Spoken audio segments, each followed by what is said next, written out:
j'ai enfin pu mettre la main sur God of War Ragnarok, et ça c'est cool. Et à l'issue de mes 50 heures de gameplay, ce jeu mérite une vidéo.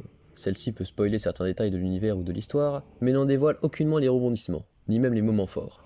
Sans plus attendre, place à un court résumé une nouvelle fois volé sur un site. God of War Ragnarok se déroule approximativement 3 années après les événements ayant conduit à la mort de Baldur. Le film Belveter touche à sa fin, mais la situation est particulièrement sombre et incertaine pour Kratos et son fils. Constamment traqués par Freya vengeresse, les deux protagonistes se préparent tant bien que mal au Ragnarok, alors que l'ombre d'Asgard se fait plus menaçante que jamais.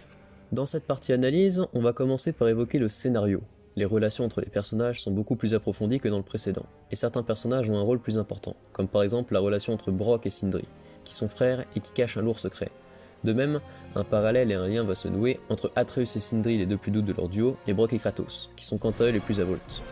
Kratos aura son lot de relations d'ailleurs, avec Mimir, qui se fait maintenant appeler par son prénom, Freya, qui comme Kratos a aussi perdu un fils, ou même Tyr et Thor, qui représentent chacun une vision de Kratos de la divinité. Bien évidemment, la relation qui intéresse le plus est la relation Kratos-Atreus. Bonne nouvelle, là où tout semble être terminé dans le jeu précédent, ici, de nouvelles thématiques sont exploitées. Atreus doit apprendre à se maîtriser et agir avec discernement, et Kratos doit laisser son fils grandir et écrire sa propre histoire. Toutes ces relations sont d'ailleurs toujours appuyées par des dialogues externes de qualité, qui rendent le tout beaucoup plus tangible et immersif. On se sent impliqué. L'univers de la mythologie nordique est aussi plus développé. On y explore cette fois-ci les 9 royaumes, et ceux qui l'avaient déjà été sont découverts sous un nouveau prisme. Certains comme Midgard étant grandement touchés par Fimbulveter, ou d'autres comme Alfheim qui recèlent de grands secrets emplis de décors magnifiques et de choses à faire. Parlons désormais des méchants. S'il est bon de voir plus de boss dans cet opus, qui plus est assez varié, on ne peut que constater l'absence de combat entre dieux dans les 20 premières heures de jeu, excepté le fameux combat contre Thor qu'on a vu dans le trailer. Pour un jeu God of War, ça la fout un peu mal. Toutefois, cela colle parfaitement avec le personnage de Kratos, qui se remet en question, toujours hanté par son passé, et qui cette fois-ci va devoir y faire face et beaucoup évoluer. On y reviendra.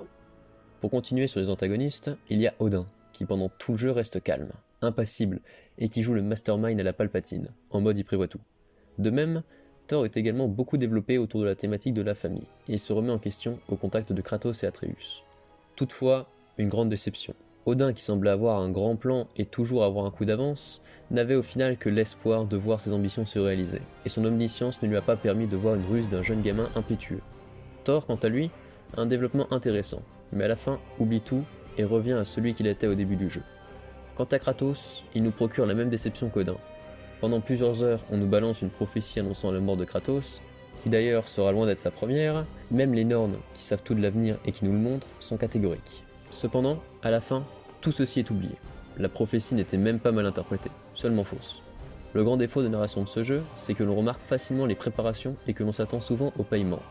Or, certaines situations sont amorcées, mais ne trouvent pas de conclusion. Pourtant, l'histoire reste incroyable, grandiose, et chaque personnage possède réellement une conclusion. Je ne parlerai pas de la déception de Tyr, car je trouve que c'est un ressort scénaristique intéressant, mais pas réellement nécessaire. Ceux qui ont joué au jeu voient de quoi je veux parler. Ce jeu dispose également d'un DLC gratuit, pour notre plus grand plaisir. Celui-ci développe un peu les relations entre les personnages après la fin de l'histoire principale, mais surtout, Kratos va devoir affronter son passé pour pouvoir faire face à son avenir. Et là, c'est l'occasion de parler de quelque chose d'incroyable pour 2 raisons. Le jeu est conscient de son passé. Les références au jeu précédent et à la grande histoire de God of War sont nombreuses, même à celui sur PS4. En témoigne cette scène mythique. Je chasse Le cerf. Où doit-on aller, petit? Là où se trouve le cerf. Cela a, comme je le disais plus tôt, 2 effets. Les nouveaux venus découvrent le passé de Kratos en Grèce, du meurtre de sa femme et sa fille à l'obtention et la gestion du trône de dieu de la guerre, en passant par la trahison de Kratos envers Hélios. Et pour les fans, c'est un plaisir de se replonger dans cet univers qui nous a longtemps fait rêver, et de voir les répercussions que cela a eu sur Kratos, et de la façon dont il se sent coupable vis-à-vis de ses actions passées. Le jeu dispose aussi de nombreuses quêtes secondaires, toutes plus intéressantes les unes que les autres, ce qui diffère un peu du jeu précédent. Certaines quêtes permettent même d'obtenir des bêtes d'armure, permettant d'atteindre un meilleur niveau nécessaire pour poursuivre l'histoire. Oui, sachez qu'avec vos stats du dernier jeu, c'est à peine si vous finissez l'histoire principale. Parlons maintenant des combats. S'il est vrai que le système de combat reprend tout du jeu précédent, il y rajoute plusieurs choses compensant ses défauts.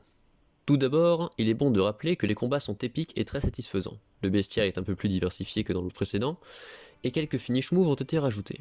Même si, au bout d'un moment, le jeu semble un peu répétitif de ce côté-là. C'est moins flagrant qu'avant, mais quand même. Du côté de l'équipement, Kratos est beaucoup plus personnalisable et permet une plus grande diversité de niveaux et d'améliorations. De plus, votre Kratos sera en constante évolution. L'apparition d'une amulette rajoutant des avantages et d'une nouvelle arme rajoute énormément au gameplay, de même que les nouvelles attaques runiques disponibles. Cependant, les arbres de compétences, bien que nombreux et bien remplis, ne rajoutent que certains combos. Il aurait une nouvelle fois été préférable de rajouter différents avantages in-game, autres qu'une cinquantaine de combos dont la moitié ne vous servira jamais. Il est également possible de rajouter certaines runes sur les compétences permettant de renforcer leurs effets, et ça, c'est cool. Pour finir, du côté diversité de gameplay, la narration du jeu se déroule tantôt du côté de Kratos, tantôt du côté d'Atreus, nous donnant l'occasion de jouer le petit. Ce qui est très agréable, il faut bien l'avouer. Malgré quelques phases très longues et très chiantes de cueillette de fruits qui durent facilement une putain d'heure, ce qui n'empêche pas le reste des phases avec Atreus d'être attrayantes. Pour finir, côté combat, il convient bien évidemment d'évoquer les berserkers. Là où Kratos et son fils massacraient des Valkyries dans le dernier jeu, ici il est question de berserkers, et croyez-moi que le niveau est parfois un cran au-dessus, rendant les victoires encore plus satisfaisantes. Je me souviens notamment de ce combat de berserker où, en pensant rouler sur celui-ci, j'ai pleuré en voyant qu'il n'en avait pas un, non pas deux, mais trois. Je rassure les puristes, il reste quelques Valkyries qui viendront chercher la merde, ne vous inquiétez pas. Qui dit open world dit bien évidemment exploration. Et dans ce jeu, sans surprise, l'exploration a été améliorée. De nouvelles mécaniques de gameplay viennent grossir le nombre d'énigmes.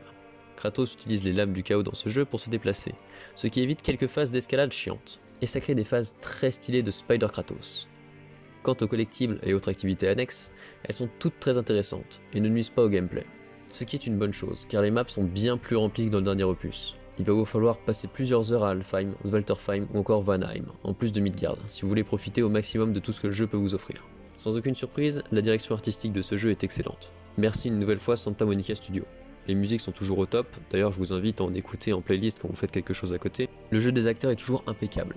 Le doublage VF est de qualité supérieure, avec Frédéric Soutrel en tête des performances bien évidemment, et l'utilisation de la caméra est toujours aussi immersive, avec ce côté caméra-épaule qui suit chaque mouvement du personnage même en chute, ou en combat qui se transforme aussi en caméra plus classique, mais toujours aussi immersive lors des cinématiques. Et là où c'est le plus efficace, c'est bien évidemment lorsque plusieurs divinités se mettent sur la gueule. Pour conclure cette vidéo, je dirais que God of War Ragnarok est un excellent jeu, et surtout une excellente suite qui possède tout ce qu'une suite doit posséder, à savoir une identité commune dans le fond comme dans la forme, mais surtout du neuf dans les thématiques, et corriger les défauts de son grand frère, ce qui est totalement le cas de God of War Ragnarok. Pour sûr, un des meilleurs jeux du début des années 2020. Bref, si cette vidéo t'a plu, tant mieux. Si elle ne t'a pas plu, j'en suis désolé. J'essaie chaque jour de m'améliorer, alors laisse une critique constructive. Allez, salut!